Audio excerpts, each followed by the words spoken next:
Olá, bem-vindo ao canal A Busca mais uma vez. Que Deus esteja abençoando você e a sua família. Nós, aqui no canal, já apresentamos a primeira série, Cristo e os Cristãos. Estou começando essa segunda série, Eu, o Pecado e as Pessoas. É um título meio diferente, né? Mas você vai entender no decorrer dos vídeos que nós postarmos aqui, ok? Esse é o segundo vídeo dessa série. O primeiro vídeo foi apenas uma introdução para você perceber que nós não estamos num ambiente natural.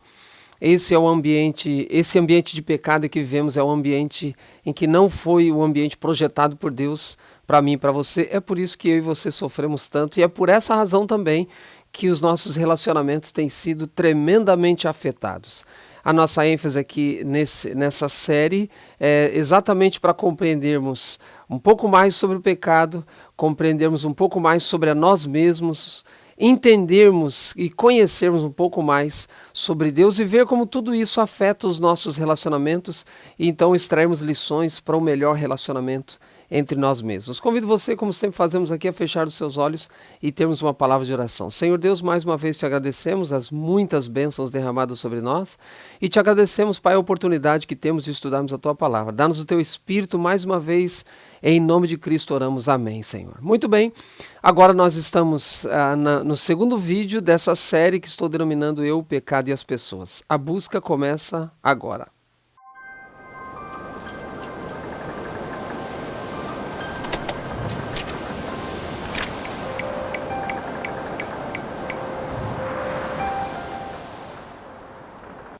Muito bem, pegue a sua Bíblia, nós vamos ler alguns textos da Bíblia e nesse segundo tema dessa série nós vamos analisar a origem do pecado, como é que começou o pecado.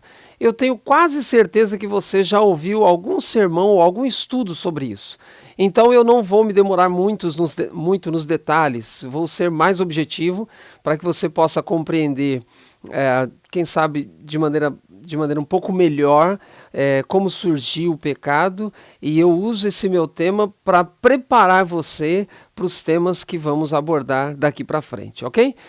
Você se lembra que no vídeo anterior nós abordamos bastante o livro de Gênesis no capítulo 3, eu quero começar essa minha abordagem nesse vídeo, usando ainda Gênesis capítulo 3. Dois textos de Gênesis capítulo 3. Peço para você abrir então a sua Bíblia em Gênesis capítulo 3. Vai aparecer aí na tela, você também pode tomar nota, se não puder ler agora, na sua própria Bíblia, para poder ler depois, ok?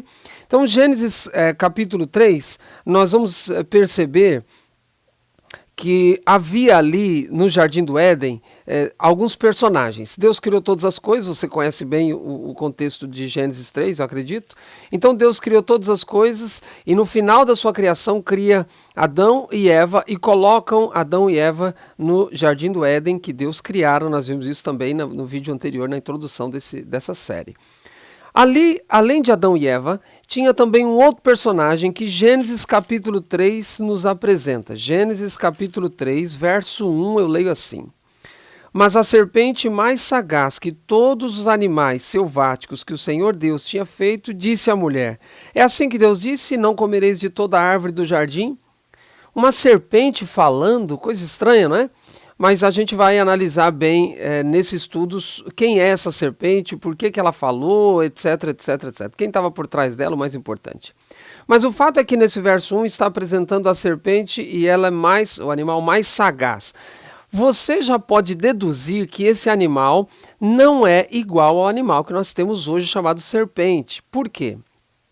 Esse animal descrito em Gênesis 3, verso 1, ou seja, antes do pecado, antes da entrada do pecado no nosso mundo, esse animal não rastejava como as serpentes que temos hoje.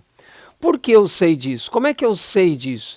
Eu provo isso para você dentro do próprio capítulo 3 de Gênesis, sem ler o texto, mas você pode depois ler aí na sua casa. No próprio capítulo 3 de Gênesis, nós também demos essa ênfase no vídeo passado, que apresentei a semana passada, no diálogo de Deus com Adão e Eva, depois que Adão e Eva pecaram, Deus traz o que alguns chamam de maldição, já disse aqui, mas não tem nada de maldição ali, são as consequências do pecado, consequências naturais do pecado. Deus dialoga com Adão, Deus dialoga com Eva e Deus também fala alguma coisa com a serpente, ou para a serpente. E nesse diálogo, Deus diz para ela, a partir de hoje você vai rastejar. Ora, se Deus menciona para ela que só depois do pecado ela vai rastejar, isso quer dizer que ela não rastejava antes. Então esse animal, no verso 1 de Gênesis 3, ou seja, antes da entrada do pecado, porque aqui está havendo um diálogo entre essa serpente, que vamos ver quem é, e Eva, no caso. Antes da entrada do pecado, esse animal não rastejava. Eu me lembro que algumas décadas atrás, ou uma década e alguma coisa atrás, não sou tão velho assim também, eu tive acesso a um estudo científico que tal estudo apresentava a possibilidade da serpente ter asas no passado. É claro que dentro daquele escopo de evolucionismo. Mas veja, já é um grande indício que esse animal não rastejava. A Bíblia está dizendo e a ciência, de certa forma, tem comprovado essa informação. Então, não temos como comprovar, a Bíblia também não nos traz tantas informações assim sobre esse animal especificamente, mas sabemos uma coisa, antes do pecado ele não rastejava. Mas sem me deter mais no animal serpente, olha o verso 4. Gênesis 3, verso 4. Então a serpente disse à mulher, é certo que não morrereis.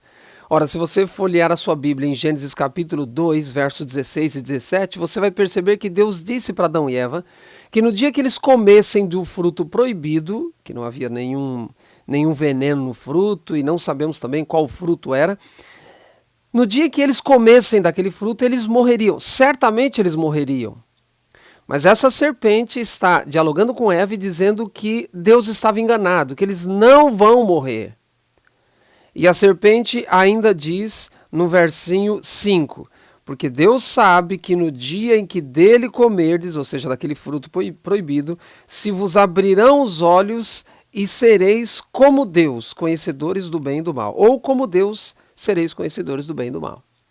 Então, a Bíblia está mencionando que essa serpente, e agora não estou mais me detendo ao animal, essa serpente, de alguma forma, está contradizendo o que Deus mandara. A ordem que Deus dera para Adão e Eva. Deus disse, você vai morrer. E essa serpente está dizendo, não, você não vai morrer. Então, eu faço uma pergunta aqui. Quem era essa serpente? Não estou me detendo ao animal agora. Quem é que está por trás dessa serpente? Quem é que está dialogando com Adão e Eva? Não pode ser humano, porque Adão e Eva haviam sido criados, acreditamos, há pouco tempo. Então, essa terra não estava povoada. Então, quem era esse animal? Quem era esse animal que está contradizendo Deus, indo contra ao que Deus dissera? Apocalipse capítulo 12 nos dá a resposta. Apocalipse capítulo 12 nos dá a resposta. Apocalipse 12, verso 9, diz assim: E foi expulso o grande dragão, a antiga serpente, que se chama Diabo e Satanás, o sedutor de todo mundo, sim, foi atirado para a terra e com ele seus anjos. Uau! Então esse texto está mencionando que aquela antiga serpente, veja a expressão em Apocalipse 12, 9, a antiga serpente, ela tem um nome, se chama Diabo Satanás. Então, eu quero dizer para você que ali no Jardim do Éden, o que aconteceu? Um ser entra dentro do outro e fala por meio desse ser. Então, Satanás entrou dentro de um ser, no caso a serpente, e falou por intermédio desse ser, porque lá o texto diz que a serpente estava falando. A parte da minha família, uma pequena parte, eu me lembro, frequentou um tempo centros espíritas. E depois que eu fui fazer teologia, eu tive acesso, através de estudos, de livros, de manuais, a filosofias religiosas. Dentre elas, essa filosofia religiosa espírita. Por acaso no Jardim do Éden não foi exatamente um primeiro centro espírita? Será que no Jardim do Éden não aconteceu a primeira sessão espírita da face da Terra, onde um ser entra dentro do outro e fala por intermédio dele? Se você fizer um estudo rápido do que acontece numa sessão espírita, você vai perceber que é exatamente isso. Baixa-se o que eles chamam de santo E esse santo dialoga com outras pessoas por meio de um agente humano. Nós vamos ter outros estudos e eu vou procurar deixar isso mais claro, porque esse não é o tema desta hora, ok? Então, a Bíblia está mencionando em Apocalipse 12:9 quem era aquela serpente? Era o diabo dentro da serpente, falando por meio da serpente, ok? Mas em que contexto foi esse? Que contexto? Por que que o diabo está dentro da serpente? Por que que ele está falando com Adão e Eva? O verso 7 de Apocalipse 2, verso 7 e 8, que eu li só o verso 9, verso 7 e 8 nos traz algumas respostas. Verso 7, houve peleja no céu, Miguel e os seus anjos pelejaram contra o dragão, que nós já vimos verso 9, que é o diabo. Também pelejaram o dragão e seus anjos. Veja, Satanás tem os seus anjos.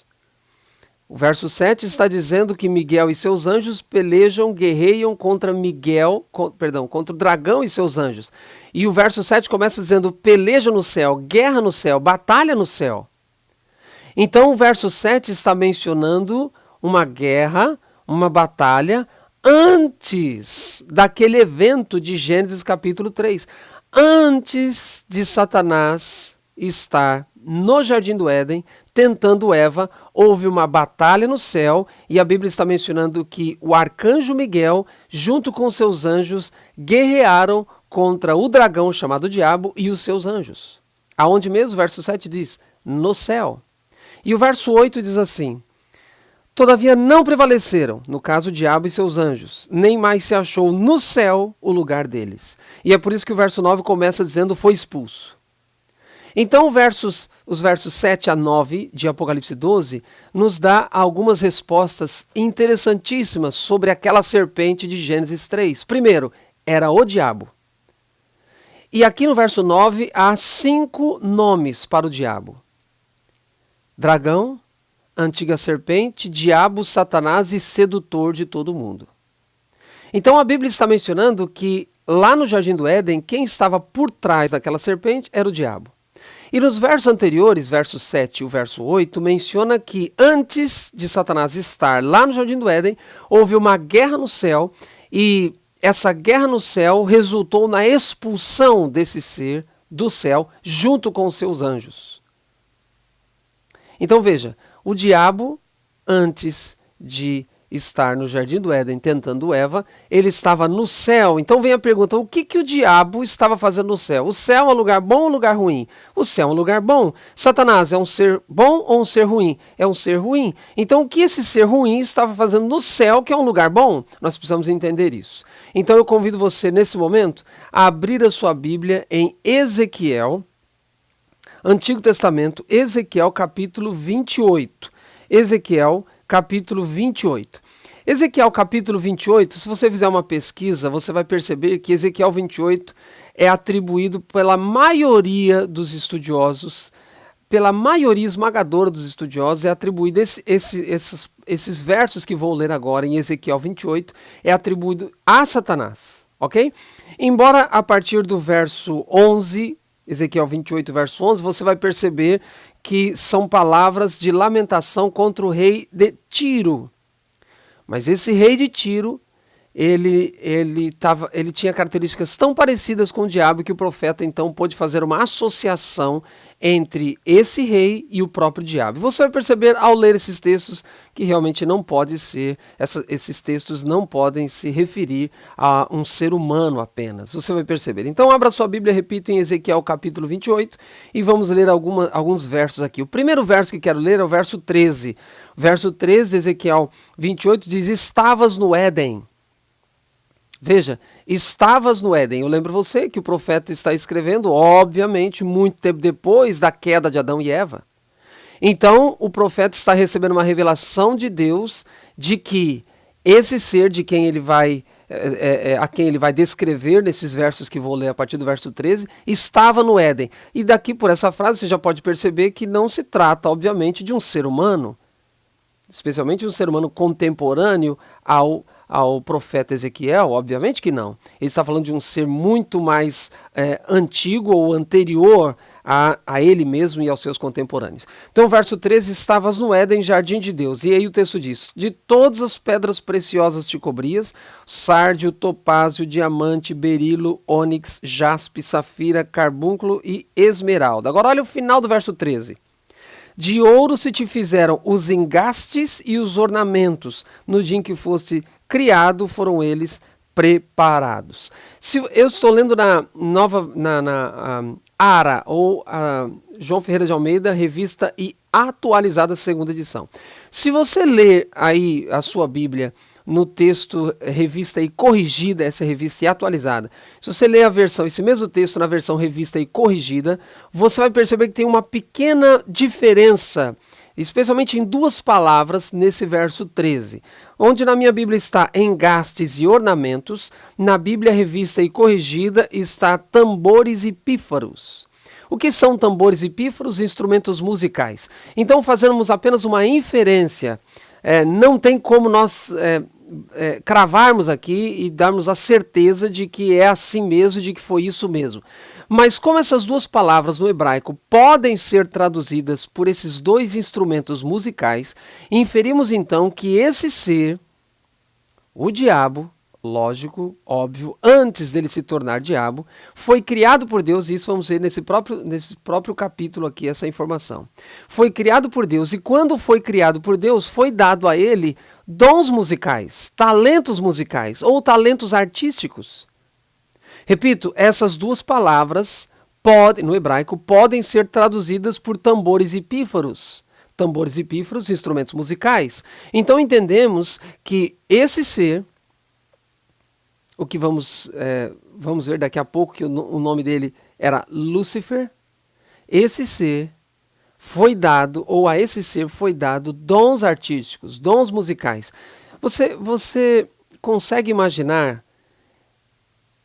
hoje, Satanás, a partir do momento que ele se rebela contra Deus, você consegue perceber como ele tem utilizado esses dons musicais que Deus deu a ele quando fora criado?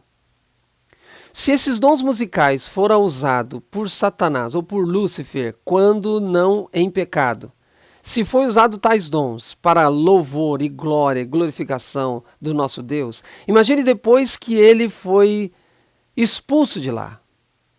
Imagine depois que ele se rebelou contra Deus. Tente imaginar como Satanás tem usado esses talentos dele, esses dons dele, musicais, agora que ele foi expulso e agora que ele é um anjo rebelde. E com essa informação, eu consigo fazer você pensar em quem está por trás da maioria das produções musicais em nossos dias. Você já percebeu que todo comercial, por exemplo, só a título de exemplo, todo comercial, ou quase todo, quase a sua totalidade, tem músicas. Já percebeu? Você já percebeu como a música influencia o ser humano? Já percebeu? Você já percebeu que, por exemplo, em alguns filmes, quando o produtor do filme quer fazer você chorar, ele coloca uma música. Quando quer fazer você prestar mais atenção, ele coloca uma outra música. Já percebeu o poder que a música tem sobre a nossa mente? Espero que você tenha percebido. Por quê? Porque, com base na inferência que eu estou fazendo, Satanás está por trás de boa parte, se não quase a sua totalidade, das produções musicais e artísticas que vemos hoje. Ele tem, então, trabalhado para perverter o dom que Deus dera a ele. Muito bem, mas vamos continuar. O verso 13, qual é a informação? Ele estava no Éden e algumas características quando ele foi criado. Agora, olha só o verso 14. Lembra-se que eu levantei uma questão? Como é que um ser ruim estava no céu, que é um local bom? O verso 14 nos responde isso. Tu eras, no passado, tu eras querubim da guarda ungido e te estabeleci e permanecias no Monte Santo de Deus, no brilho das pedras andavas. Uau, verso 14. A informação que nos dá é que ele era um querubim. Ele era um anjo. Por isso ele estava no céu. Ele era um anjo. Deus não criara Satanás. Deus não criara o diabo. Deus criara um anjo chamado Lúcifer. Vamos ver isso daqui a pouco. Deus criou um anjo Lúcifer, ou portador de luz, ou anjo de luz, ou estrela da manhã, estrela de luz, alguma coisa parecida. Então Deus não criou o diabo e Satanás. Deus criou um anjo perfeito. Como é que eu sei disso? Verso 15. Verso 15 diz: perfeito eras nos teus caminhos, desde o dia em que foste criado, até que se achou iniquidade em ti. Iniquidade é pecado, você sabe disso. E a gente até vai estudar um pouquinho melhor essa palavra nos vídeos posteriores aí, ok? Então, o que esse verso 15 está nos trazendo? Ele era perfeito. Verso 14 diz que ele era um anjo, por isso ele estava no céu. Ele era um ser bom, Deus não cria nada torto, nada imperfeito. Deus criou esse ser perfeito, é essa informação que o verso 15 nos traz. Ele foi criado perfeito. E há a palavrinha criado aí no verso 15 também. Algumas pessoas comparam Satanás com Deus, ou o poder de Deus com o poder de Satanás. Não se pode, não se deve fazer esse tipo de comparação. Satanás perto de Deus não tem poder nenhum, ele tem muito poder, infelizmente, sobre os seres humanos, mas vamos ver nos vídeos posteriores que ele tem esse poder porque nós permitimos que ele o tenha. Não podemos comparar Deus com Satanás. Satanás perto de Deus não tem poder nenhum, absolutamente. O bem e o mal. O bem, Deus, tem todo o poder. Você já percebeu também que nos filmes, eu nem vou mencionar novelas, porque novelas está fora de cogitação um cristão assistir. Então eu menciono filmes. Você já percebeu que alguns filmes... em dado momento do filme, parece que o mal vai vencer, parece que o mal vai sobrepujar o bem, parece que o mal às vezes tem mais poder que o bem, parece que vai até o final. Quando chega no final, o bem supera, o bem demonstra mais poder e o bem ganha. Às vezes nós não fazemos, às vezes nós não assistimos televisão, às vezes não lemos um livro, um material, assistimos alguma coisa e não fazemos isso com filtros. Devemos fazer com filtros. Eu tenho falado isso para as minhas filhas. Devemos assistir a televisão, devemos assistir a vídeos, devemos fazer as nossas leituras, mas sempre com filtros. A própria Bíblia já mencionou, olha, examinai tudo, retém o que é bom. Temos que ter filtros, não podemos aceitar assim as coisas de maneira tão fácil assim. Os filmes nos apresentam algumas coisas que são inverdades. Por exemplo, acabei de dar, o bem não tem um poder equivalente ao mal ou parecido com o mal. Deus tem todo o poder. Satanás não tem poder perto de Deus. Então o texto está dizendo que esse ser foi criado. Deus é criador. Há uma diferença astronômica aqui entre os dois. Deus continua sendo o Criador. E Satanás, esse anjo caído, é criatura. E a Bíblia já profetizou a sua destruição. Muito bem, esse versinho 13 nos trouxe a informação do Éden e do aspecto dos dons musicais. O verso 14 mostrou quem ele era e o verso 15 mostrou as suas características. Ele era perfeito. Ele foi criado, ok? Agora, não entendemos ainda o porquê que ele foi expulso. Por que ele foi expulso de lá, segundo a informação de Apocalipse 12 que já lemos? O verso 17 nos traz essa informação, o verso 17. Elevou-se o teu coração por causa da tua formosura, corrompeu-se a tua sabedoria por causa do teu resplendor. Aí Deus diz, lancei-te por terra diante dos reis te pus para que te contemplem. Então o verso 17 começa dizendo, elevou-se o teu coração por causa da tua formosura. Elevou-se o teu coração, orgulho. Ele não queria mais servir a Deus, ele queria ser servido. E ele inculcou na mente dos anjos lá no céu esse seu desejo. Então já vemos o porquê que ele estava no céu. Ele era um anjo. E já vimos agora no verso 17 porquê que ele foi expulso. Ele elevou o coração, ele se orgulhou. Esse é um grande problema entre os cristãos também, não? Eu tenho dito que um problema maior do que um ser humano orgulhoso é um cristão orgulhoso. Porque Cristo Jesus não nos deu esse exemplo. E esse foi o pecado, por assim dizer, original do diabo. Orgulho. Vaidade. Ele não queria assumir a posição que Deus lhe dera. E que posição, hein? E que posição. Agora, para a gente analisar alguns detalhes a mais sobre o porquê que ele foi expulso do céu, convido você a abrir sua Bíblia em Isaías.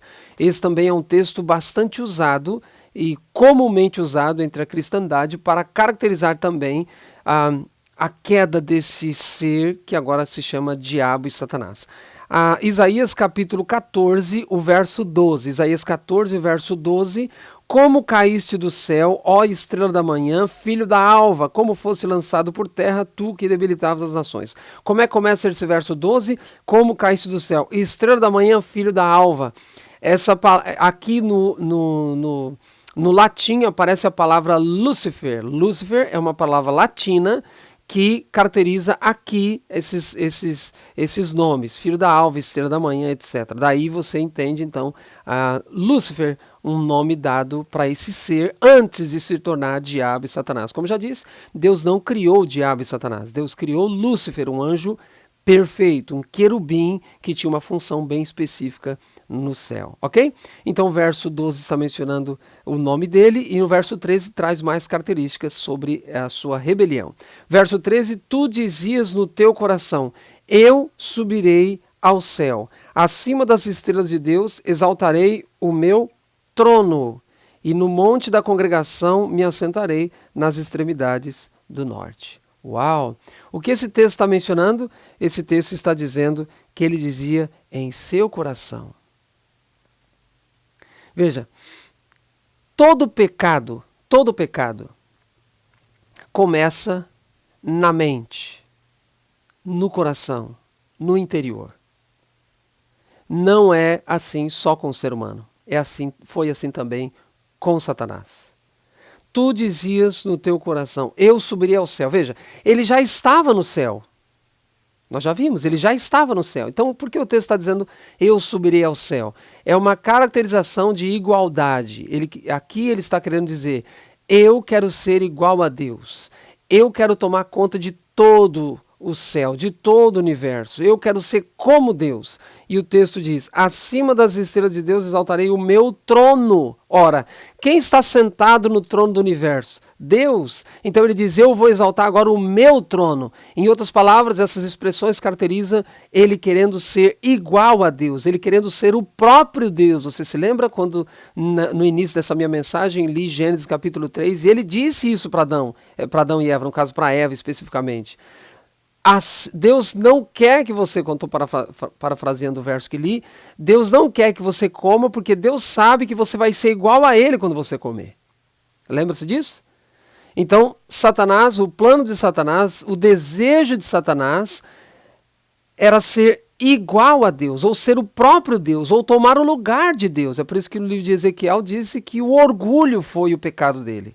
Ele não queria se submeter, porque ele não é criador. Ele não tem todo o poder. Ele é criatura. E aqui Isaías então trazendo mais informações. E o verso 14, ainda nessa fala do diabo, subirei acima das mais altas nuvens e serei semelhante ao Altíssimo. Aqui está arrematada a questão. O que o diabo realmente queria era ser semelhante ao Todo-Poderoso. Queria exaltar o trono dele, queria ser semelhante a ele. Na verdade, a essência do pecado é exatamente essa. Querer tomar o lugar de Deus. Veja, quando Adão e Eva receberam a ordem de Deus, não coma do fruto, Deus estava dando a eles o livre-arbítrio para que eles pudessem escolher servir a Deus ou não escolher. Eles eram livres para fazer essa escolha. E qual é a essência do pecado? A essência do pecado é viver uma vida longe de Deus, independente de Deus. Tomando o lugar, assim, tomando o próprio lugar de Deus. Eu me lembro que na faculdade um professor fez uma dinâmica com a classe e pediu então para que cada um dos estudantes, em torno de 50, 60 estudantes na sala, cada um dos estudantes pensasse, se fosse Deus por um minuto, qual mudança faria na Terra? Depois desse um minuto, o professor pediu para que cada um relatasse algumas coisas. E alguns disseram que erradicaria a fome, outros disseram que erradicaria doenças, outros disseram que melhorariam a distribuição de renda justamente para que não houvesse mais pobre, etc, etc. E depois nós ficamos ansiosos para saber o que o professor mudaria. E para nossa surpresa ele disse, eu não mudaria nada. E ele argumentou. Se eu fizesse algo diferente do que Deus está fazendo hoje, Se me desse a oportunidade de governar, tomar o lugar de Deus por 1 minuto, e ele dizia, se eu fizesse alguma mudança em relação ao que Deus está fazendo, em outras palavras, eu estaria dizendo para Deus, dizia o nosso professor, eu estaria dizendo para Deus, o Senhor não sabe governar, eu governo melhor do que o Senhor, porque se fosse eu faria isso, coisa que o Senhor não está fazendo. A essência do pecado é exatamente isso. Colocar Deus de lado e fazer a nossa própria vontade.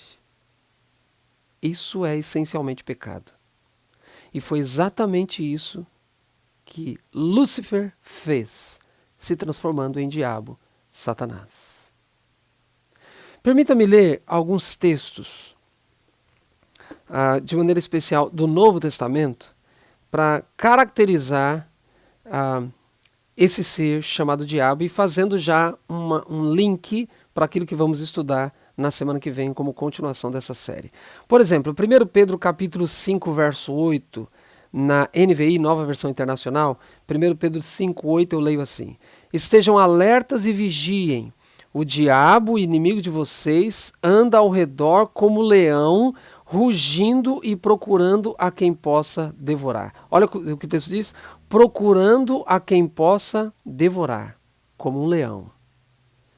Ele está em nosso planeta. Você se lembra em Jó capítulo 1, nós já estudamos na série anterior, em Jó capítulo 1, Satanás se apresenta numa reunião que Deus fizera com representantes de todos os planetas que Deus criara. Satanás se apresenta nessa reunião, descrita no capítulo 1 de Jó. Satanás se apresenta como representante desse planeta. Ele está aqui. E a afirmação que Satanás faz para Deus é que eu e você pertencemos a ele. Ele está procurando a quem possa devorar. Ele não quer o seu bem. Ele não quer o meu bem. Precisamos compreender isso. 2 Coríntios 11, 14, eu trago apenas uma frase, não vou ler todo o texto, vai aparecer aí também somente a frase. 2 Coríntios 11, 14, a frase diz, Satanás se transforma em anjo de luz. Então vamos ligar esse texto de Pedro e esse texto de Paulo aos Coríntios. Então lá Pedro diz que ele procura quem possa tragar. E no texto de Paulo, Paulo diz que ele faz isso, mas transformando-se em anjo de luz, ou seja, se camuflando, ele não aparece como ele é. Você se lembra que nós, no começo desse vídeo, apresentei os textos de Gênesis? Satanás foi tentar Adão e Eva, mas se camuflou na serpente. Ele não apareceu para Eva em formato de anjo. Ele se camufla. E é assim que Satanás continua hoje. Ele está procurando alguém que ele possa devorar, destruir, seja indivíduos, seja famílias, sejam sociedades e esse planeta como um todo, mas ele sempre se transforma. Ele nunca aparece como ele é. Às vezes ele se transforma, e não literalmente, mas ele usa como mecanismo de tentação, não só uma transformação física, mas também coisas. Então, às vezes ele está por trás da bebida alcoólica, às vezes ele está por trás do vício do fumo, outras vezes ele está por trás do vício das drogas, vício do sexo, e Satanás então consegue caminho para alcançar os seres humanos. Como leão, ele procura devorar, mas ele se transforma. Ainda em Mateus capítulo 7, o próprio Jesus Cristo, no verso 15, Mateus 7,15, diz, acautelai-vos dos falsos profetas que se vos apresentam disfarçados em ovelhas, mas por dentro são lobos roubadores. Eu mencionei que Satanás ele se camufla e através de vícios ele consegue acesso ao coração das pessoas. Mas ele também se camufla em relação aos cristãos. E Jesus, em Mateus 7, você pode procurar aqui no canal a busca, o primeiro vídeo, o vídeo de abertura desse meu canal, o início da busca, não seja enganado. Esse é o título do vídeo, é o início da busca, e você pode ver a ênfase que dei exatamente sobre esse assunto dos falsos profetas. Procure aí o primeiro vídeo. Jesus está dizendo que Satanás se transforma. E essa também, segundo Mateus 7,15, essa também é a característica dos falsos profetas. Se transformam.